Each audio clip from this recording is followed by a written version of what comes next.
So let's talk supplies that you're going to need to create this hoop. First, you're going to need an embroidery hoop. This is a 7-inch embroidery hoop.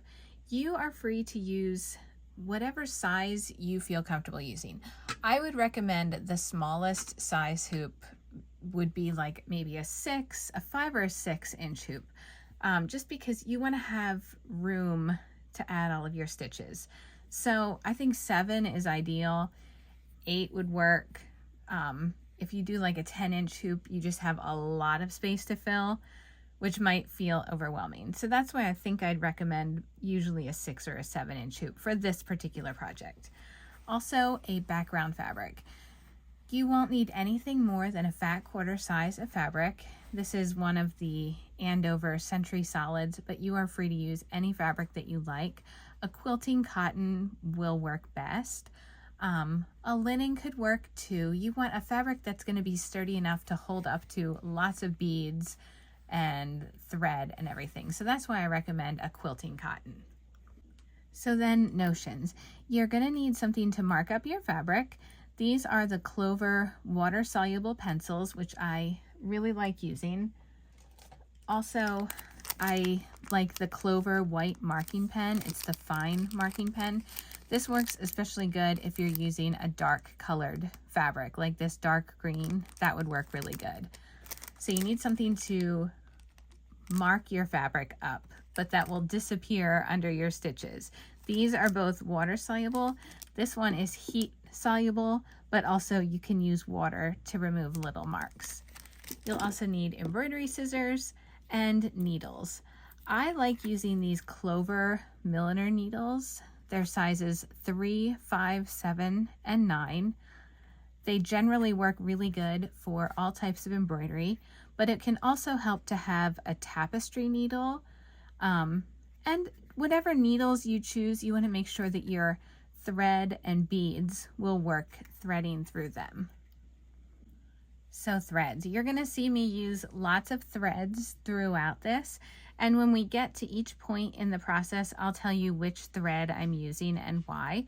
But a few of the threads that I like, these are all made by Wonderful Specialty Thread. These are the Sue Spargo colors. They're pearl cotton, and I like using sizes 3 and 5. 3 is the thickest, 5 is the middle, and then 8 is the thinnest, and that would also work too. But for this project, because you want your threads to be seen, you do want a thicker pearl cotton. These are also by Wonderful Specialty Threads, and these are what I use for beading. They're a 12-weight cotton. They're called Fruity, F-R-U-I-T-T-I, and these are the variegated colors. You could also use Spaghetti, made by Wonderful, which is also a 12-weight cotton, and that one works really well for beads. So then I have a tapestry wool. This is by DMC, and it's a nice thick thread that works really good for embroidery. Also by DMC, this is the Cotton Redders mat.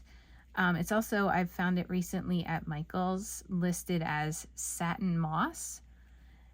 It's also a thick thread. This isn't like one of the embroidery flosses that's divisible, like that you would use for counted cross stitch if you're pulling off 2 or 3 strands. This is meant to be used exactly like this off of the skein. And then I'm also using Appleton's wool. This is crewel wool, and I love to see the fibers in this wool. So I talk about all of the threads as we get to that point in the class. We're going to be using pom-poms as one of the methods to create pumpkins. These I found at Michael's, these I found at Target. All you need are orange pom-poms. And if you're unsure which method of making pumpkins you're going to use, and you don't want to go out and buy lots of supplies before knowing that, you're going to want to watch the lesson on layer 3, creating the pumpkins, in the video. So fast forward to that, check out all the different methods that I talk about, because there are quite a few different types of pumpkins that you're going to learn how to make, and then go shopping for your supplies, and you'll know what you're looking for. Some of the methods for making pumpkins, I use buttons and larger accent beads, which I'll also talk about in the lesson on creating the pumpkins.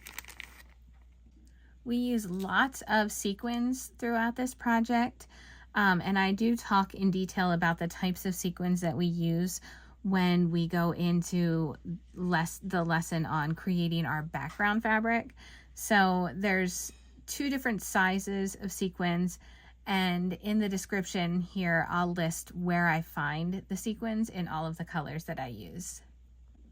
I always find bead trays helpful, and these are in the list that I'll attach to the description for this class.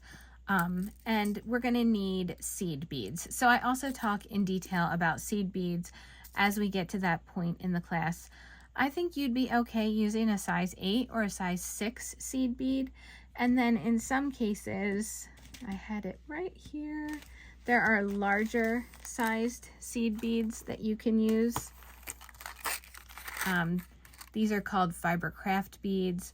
A size 32 or a 3 bead will be great. But again, that's something that I talk about in both the pumpkin portion of the class and when we're creating our layer 2 of the hoop. So those are the supplies that you need. Attached to the email for the class, you'll get the supply list that you can print out and take with you to the store. But I do recommend just previewing some of the class sections so that you can see what stitches that I'm doing. If there's something that you like, check what thread I'm using for it so you know what threads to look for. And I go into a lot of detail on what are my favorite beads, where you can find all of these things, and lots more in the class. So let's get started.